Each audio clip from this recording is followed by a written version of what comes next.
Disease, a symptom.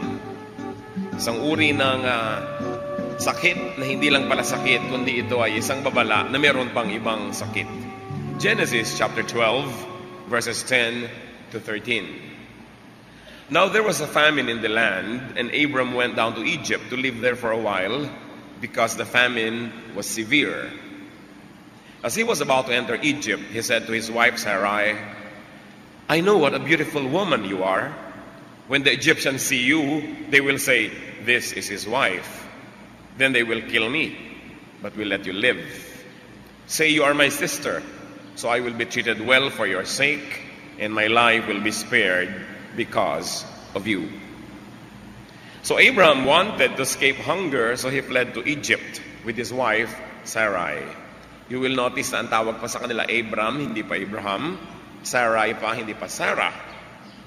Sapagkat may taggutom at ang Ehipto ay lagi nang dinidilig ng Nile River na hindi nauubusan ng tubig dahil nanggagaling ang tubig nito sa ibabaw ng Mount Kilimanjaro, that though on the equator merong mga yelo sa ibabaw at buong taon natutunaw lang yung yelo na yon, hindi nauubos, so hindi nauubusan ng tubig ang Nile River. So tuwing merong mga tagsalat, taggutom, ang mga tao pumupunta sa Ehipto para mag-survive. And that is what Abram tried to do when there was famine. He wanted to escape hunger, so he went there. But he had a terrible baggage, and that was the beauty of his wife, Sarai. In those days when the rulers were absolute, beauty could be a great liability because the king got all the beautiful women. And because Sarai was beautiful, Abram wanted to escape death or elimination. Pag nalaman nga naman na ito yung asawa, patayin natin para maging byuda ang babaeng ito at ibigay sa Pharaoh. So, sabi ni Abraham, sabihin mo kapatid kita ha, huwag mong sasabihin asawa kita. Pag nalaman ng mga taong dyan na asawa kita, papatayin ako, ikaw ang mabubuhay at gagawin kang isa sa mga asawa ni Pharaoh. So, ang sasabihin mo, kapatid kita. Genesis 12:14 to 16. When Abram came to Egypt, the Egyptians saw that she was a very beautiful woman. And when Pharaoh's officials saw her, they praised her to Pharaoh, and she was taken into his palace. He treated Abram well for her sake, and Abram acquired sheep and cattle, male and female donkeys, men servants and maid servants, and camels. So, pagdating ni Sarai at ng kanyang asawa sa boundary ng Egypt, ay kumalat na agad ang balita na may magandang babaeng dumating. At tulad ng sabi ng asawa, pinamalita nilang sila'y magkapatid. Sarai caught the courtier's attention and was brought in to Pharaoh's house. Ganun talaga nun yung mga ruler, ang maibigan nila, kinukuha. Although meron naman silang mga hindi ginaganon kung may asawa, halimbawa. Sa kagustuhan ni Abram na huwag siyang mapatay, sabi, ilihim na lang natin. Di bali nang kunin ka, basta't huwag na lang ako mamatay. And it took a while, of course, before Sarai could be touched by Pharaoh, although she was already in his home. Nung araw po, ang mga babae na dadalhin sa hari, halos 1 taon ang beauty treatment bago iharap sa hari. Ito yun, katulad ni Esther, no? Kutakot-takot na exfoliation ng mga ginagawa dyan, no? At kutakot-takot na exercise at whitening siguro at kung ano-ano pa bago sila maging food for the gods. Kailangan ng long preparation. So, nakabuti yun dahil hindi naman agad-agad na nasalanta itong si Sarai. Abram, as a male relative, received gifts from Pharaoh. Mayaman na siya, dumagdag pa ang kayamanan niya. Nagkaroon siya ng mga natanggap na regalo, mga hayop, at mga alipin ng mga lalaki at babae, at kutakot-takot na kabuhayan. It was a very unfair and unjust system because the monarch had everything and could have everyone. But Pharaoh paid for the merchandise. Binigyan naman niya ng pabuya yung inaakala niya ay kapatid. Genesis 12:17 to 20. But the Lord inflicted serious disease on Pharaoh and his household because of Abram's wife, Sarai. So Pharaoh summoned Abram. What have you done to me? He said. Why didn't you tell me she was your wife? Why did you say she is my sister? So I took her to be my wife. Now then, here is your wife. Take her and go. Then Pharaoh gave orders about Abram to his men, and they sent him on his way with his wife and everything he had. And may the Lord teach us major things from this episode. So before Pharaoh could lay a hand on Sarai, God inflicted serious diseases on Pharaoh and his household. His whole family suffered, not really as a disease by itself, but as a symptom, as a sign of yet another serious disease. And what was that? Sarai was promised to be the mother of many nations, and she would be violated by Pharaoh against God's will. So God sent them a terrible disease to give them a sign that something was amiss. Something was terribly wrong and out of place. Today, it's mostly after the men or anybody have committed the mistake that the diseases come. Good for Sarai and for everyone else, the diseases arrived before the sin could be committed. And Pharaoh, being Pharaoh, was of course educated, and he was expected to be spiritual because of the culture of his land. So he would read spiritual messages. Pharaoh was wise enough, spiritual enough, to recognize the disease. Hindi siya nagmaang-maangan, hindi siya naging manhid, at agad-agad ay napagsapantahan niya na may kahulugan ng sakit na ito kasi abnormal ang sakit na ito at bigla na lang dumapo out of nowhere. Sabay-sabay na lang kaming lahat nagkaroon ng sakit. Surely may kahulugan ito. Pharaoh was wise enough to understand the symptom, to read the sign. Pharaoh was discerning enough to investigate and to know. And what did he know? That Sarai should not be his wife, that Sarai should not be in his house. Many men today, sad to say, are much less discerning. Kung ano-ano na nangyayari sa buhay nila ng mga dilubyo, hindi pa nila naiisip na dahil sa kulasisi, na dahil sa mga kulasa na inaalagaan nila. Maraming mga tao, hindi na nila naiisip na kanda-kanda, dilubyo ang mga negosyo nila, nagkakasakit-sakit sila, nagkakapeste-peste ang kanilang mga manok at mga baboy, dahil meron silang ginagawang mali. Pharaoh was wise enough to rebuke Abram. Sabi niya, ano ka ba? Bakit sinabi mo magkapatid kayo? Mag-asawa pala kayo? Muntik na ako makagawa ng isang bagay na mali. Bakit mo sinabi ang ganyang mga bagay? And Pharaoh was wise enough to correct the situation. It takes one half wisdom to know that there is a problem and to know what the problem is. And it takes the other half of wisdom to have the courage, the conviction, and the energy to correct what is wrong. So Pharaoh returned Sarai to her husband. Sayang, napakagandang babae. Marami sa panghihinayang dahil sa isang magandang babae o isang magandang negosyo o isang magandang kita o magandang bagay, hinahayaan nilang lumala ang mga kalagayan nila sa buhay. Pero ito, sinuli go, and indeed, Pharaoh was very wise as to let Abram keep his goods. Na-realize niya, hindi ordinaryong tao ito na maaagawan ko pala ng asawa. Hindi ordinaryong babae ito na bigla ko na lang sinungkit. So hindi ko nababawiin ang mga regalo ko. Obvious na obvious ba na pinagpapala ito ng Diyos? Alam niyo mga kapatid, yung mga pinagpapala ng Diyos, pagpalain niyo rin so that you will be on the same side as God. You will be on the side of God. Whoever God blesses, you bless. You will be in good company. Whoever God protects, you protect. In fact, do not assault whoever God protects. Because you will fall away na find yourself fighting God. At ito ang nakita ni Pharaoh. Hindi ko dapat galawin ang mag-asawang ito. At hindi ko na dapat bawian pa na maibinigay ko. Kanila na. Umuwi na sila. Ano-ano pa po mga kapatid ang pwede nating mapala sa kwento na ito? Very importantly, in our life today, what can we learn from this story? Read signs. God is the same yesterday, today, and tomorrow. The same God that warned Pharaoh is warning us whenever something is about to be done that would offend Him. The same God warns us while we are doing it. And the same God will have the same punishment awaiting people who break very, very cardinal and very basic laws of morality and decency.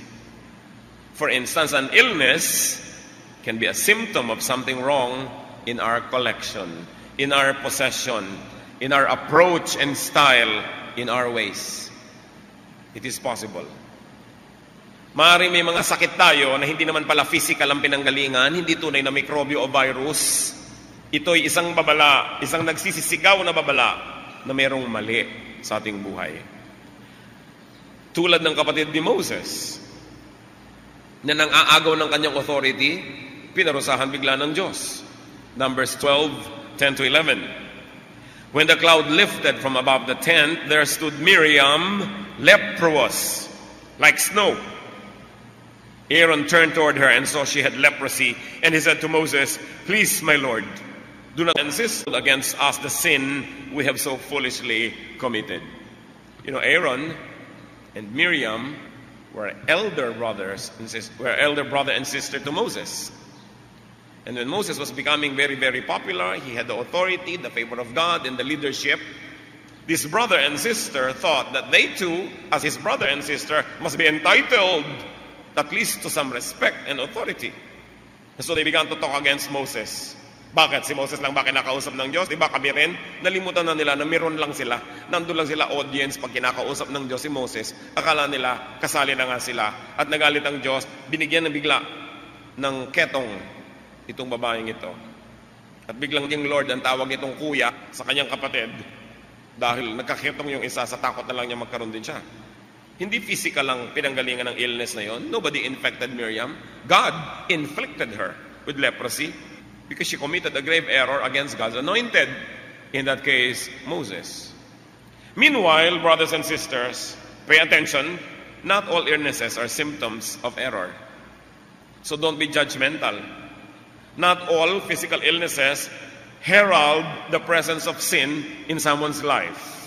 Not all sicknesses means there is a moral lapse in the life of the patient. Do not be judgmental. Meron naman, may sakit ka na, ipinagpipilit pa, mag-confess ka na para ka gumaling. Ha? Bakit? Siguro may sakit ka, kaya ka nagkaganyan, tulad ni Pharaoh. Hindi lahat. Meron talagang sakit na dinapuan kasi sa ng mikrobyo, talagang mababa ang resistensya, nagkasakit. And remember, it was Pharaoh. It was the patient who diagnosed the disease. Siya ang nagsabing, I have committed a mistake. There must be something wrong that I have done. That's why this sickness. It was not somebody else who judged him. He judged himself. Obviously, God, in His infinitely mysterious ways, revealed the truth to Pharaoh. Not all illnesses are symptoms, and as symptoms come in the form of physical disease. That's another thing. May mga sakit na symptom ng kasalanan. Meanwhile, hindi naman lahat ng sakit na dumadapo dahil may kasalanan tayo ay physical illness. Sometimes the illnesses or the sicknesses are psychological, emotional, non-physical, spiritual. Di ka mapagkatulog, balisa ka lagi, laging magulo ang iyong isip, hindi ka matahimik, wala kang ganang kumain, nahuhulog ang iyong katawan nang wala naman dahilan. So, it can be a sign that something is spiritually wrong. Other signs can be financial problems that never go away. Professional and technical problems that never go away. Yun pala, yun ay expression lamang na merong spiritual illness. Kahit ano na lang ang gawin mo, laging mali. May mali nang may mali at lagi ka na lang natotorment. You're always being tortured by some unknown and unrecognized power. Katulad na lang ni Saul. When Saul began to fall out of God's favor, what happened? Evil spirits began to torture him. 1 Samuel 16:14. Now the Spirit of the Lord had departed from Saul, and an evil spirit from the Lord tormented him. And this torment led to sleeplessness, to worry, to anxiety, to paranoia. But whenever David would play, through the arts, through the power of the arts, in this case music, the Lord soothed and healed Saul. Just like the Word of God, the arts can comfort the afflicted, but the arts also afflict the comfortable, just like the Word of God. And so it's important. I'm being afflicted. I don't feel well. I'm always worried. There's always something wrong. Nothing that I do ever develops or progresses or succeeds. It's time to think, maybe there is a spiritual illness. But of course, you have to go through the motions of eliminating all the possible real reasons. Maybe you did not plan well. Maybe there is a technical reason, a physical, intellectual reason. But if you know that there is something basically wrong with the way you deal with God and with yourself and with others, and if there's any lingering or nursed sin in our lives, then you must be able to say, this illness could be a symptom of yet another illness. Read the sign. It's important to do so. And should any one of us find out that there really is indeed a spiritual illness, rid yourself of the infection. Kadalasan naman mga kapatid, alam naman natin kung may ginagawa tayong mali. Alam naman natin kung ano yung mali na rekado ng buhay natin. Kaya kung nagkakagulo-gulo na, alam niya naman kung anong tatanggalin eh. So, Pharaoh returned Sarai immediately. Alam niya ito eh. Ito yung bago sa equation. Ito yung bagong dating. Everything else remained the same. Nung dumating siya, nagkaganito na. So, ito ang may dala-dala nito. Cleanse your house, my brothers and sisters. Cleanse your body and cleanse your mind of infection and pollutants. Kung tayo'y mahilig sa ma-detox, we want to be detoxified physically, dapat we are detoxified spiritually every day. Psalm 139:23-24. Search me, O God, and know my heart. See if there is any offensive way in me. Napakagandang dalangin. Hindi, Lord, give me this, give me that, give me this. Kundi, Lord, search me. Tell me if I'm offending you. Make it clear to me. In Romans 12:2, do not conform any longer to the pattern of this world, but be transformed by the renewing of your mind.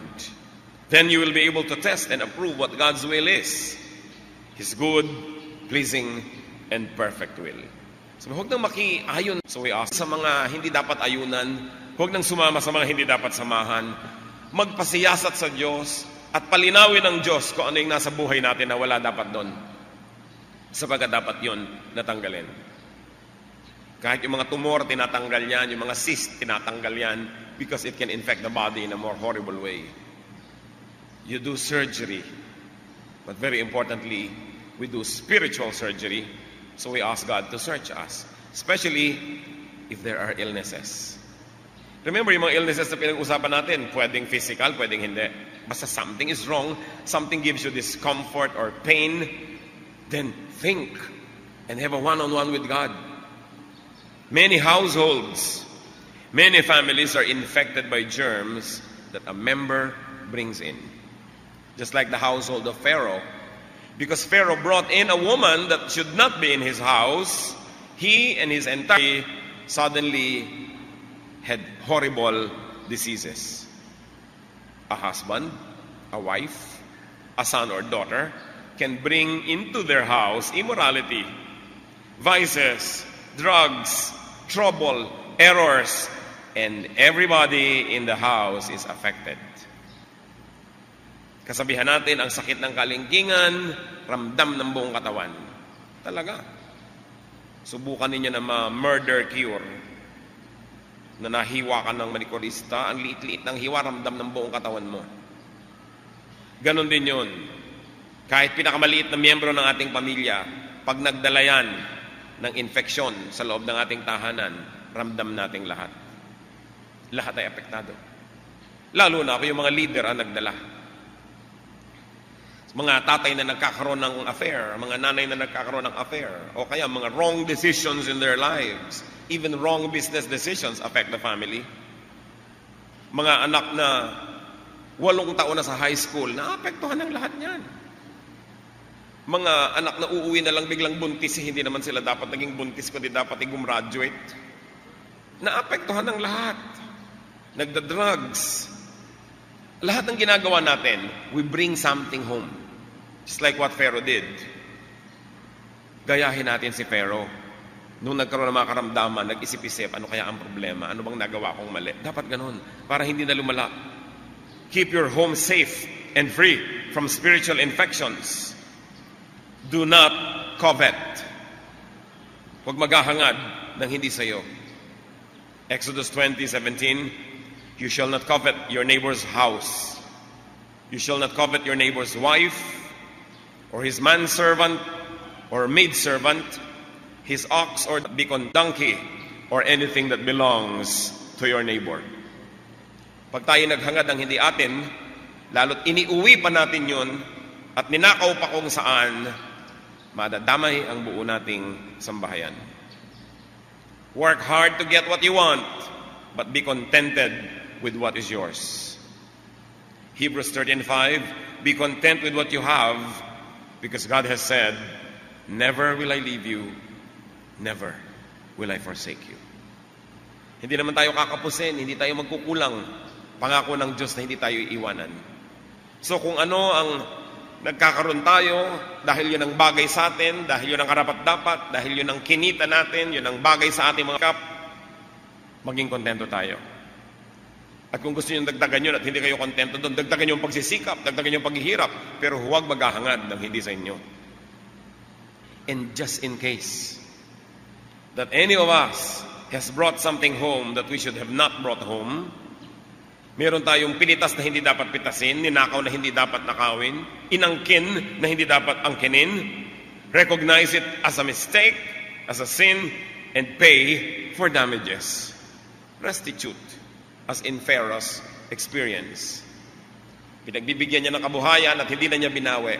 Dahil naabala rin niya, nagambala din niya, nagkaroon din ng anguish yung mga tao, nagkaroon din ng hirap ng loob. Hindi sapat, mga kapatid, that you say sorry, well, it is good. But when you say sorry, restitute. Pay the damage. Kung may sinasabi sa atin ng Panginoon, pakinggan natin. Let us examine ourselves and search our hearts for the spirit of covetousness. Could it be that we are desiring things that we should not even laying our eyes on? Could there be symptoms or poisonous fruits of our misdeeds in our lives? Aming Diyos, nagsisikap kami, Panginoon, at lumalapit sa inyo. Humihingi kami, Panginoon. We ask you, Father, search our hearts. Especially if there's anything that continuously go wrong in our lives. Humihingi kami, Panginoon, ng matang dilat, taingang nakakarinig, kung binibigyan mo kami ng babala. Makita namin nawa, Panginoon, ang dapat makita. Maunawaan ang dapat maunawa. At humihiling kami, Panginoon, hipuin niyo po ang puso namin. Mga kapatid, kung merong alam naman ninyo na dapat bitawan, dapat tanggalin sa buhay, at kinakausap kayo ng Panginoon ngayon na, magpasya, tanggalin yan, mananalangin tayo. If you know that there's something in your life that God has been asking you to get rid of, but you have been holding out and you're not surrendering, but right now, God touched you, and you want to make that surrender. Baka meron tayong illness dahil sa mga katigasan ng ulo na yan eh. May inaalagaan tayo kung ano-ano. Sino man sa atin ang sinasabihan ng Espiritu ng Diyos, may inaalagaan ka, may bahagi ng buhay mong dapat mo talagang tanggalin. And you want to make that decision now, and you want to receive God's power to do that. I'd like you to stand because we're going to pray. Sino magsasabing, Lord, sumusunod po ako. Yung sinasabi niyong tanggalin, tagal-tagal nang iniiwasan ko. Susunod ako ngayon. Bigyan niyo ako ng kapangyarihan. Praise God. Who else will stand and say, Lord, I like to give up this thing that you've been asking for. I like to obey you. Alam ko naman na dapat na akong sumunod nun pa. Pero tinatagalan ko pa. Isang mabuting bagay, marangal na bagay na tumayo sa presensya ng Diyos kung ang pagtayo ay nangangahulugan ng pagsunod. Lord, hindi ko natitigasan ang aking loob. I will surrender to your will because I know what it is that you don't want to be in my life. Mananalangin tayo, sino man ang nais pang tumindig, sumama kayo. Panginoong Diyos, masdan niyo po ang inyong mga anak, nagpapakumbaba, tumitindig, upang humingi sa inyo ng lakas at kapangyarihan na mapanindigan ang tama, matanggal ang mali sa buhay. Mga kapatid, kung alam niyong mali ito, sa ilang saglit ng katahimikan, humingi kayo ng tawad sa Diyos. I cannot do that prayer for you. If there's something that you want to seek forgiveness for, do that. Do it yourself, between you and God, in some moment of silence. Purihin ka, O Diyos, sa iyong tagumpay, brothers and sa puso na iyong mga anak. Na iyong mga salita ay hindi babalik sa iyo na hindi umani ng itinanim mo. Your words will never return to you empty without accomplishing the purpose for which you send it, O God. And we praise you and thank you for your victory in the lives of our many brothers and sisters who now stand on their feet and say, Lord, take over.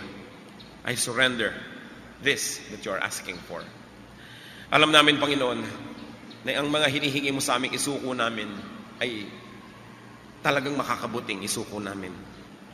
Hindi mo kinukuha para alisan kami ng kasiyahan, kundi upang alisan kami ng mga sakit, alisan kami ng mga lason sa aming buhay. Kayo na nakaalam ng dahilan ng pagtindig na yung mga anak na ito, tanggapin niyo, Panginoon, ang isinusuko. Tanggapin ang inyong makapangyarihang kamay at ilibing ito sa pusod ng dagat. Ilayo sa iyong mga anak kung gaano kalayo ang silangan sa kanluran. Patawarin mo ang lahat na humihingi ng tawad sa iyong Panginoon.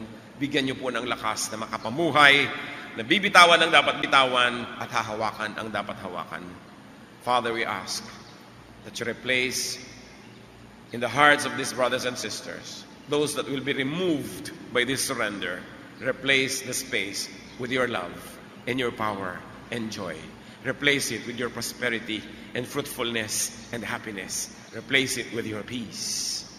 Ang lahat, Panginoon, ng mababakanting espasyo sa puso ng nagsusuko ng mga bagay-bagay na ito, palitan ninyo ng kabanalan, ng kasiyahan, ng kapangyarihan, at palitan niyo, Panginoon, ng kapangyarihan na sa inyo lamang nagmumula.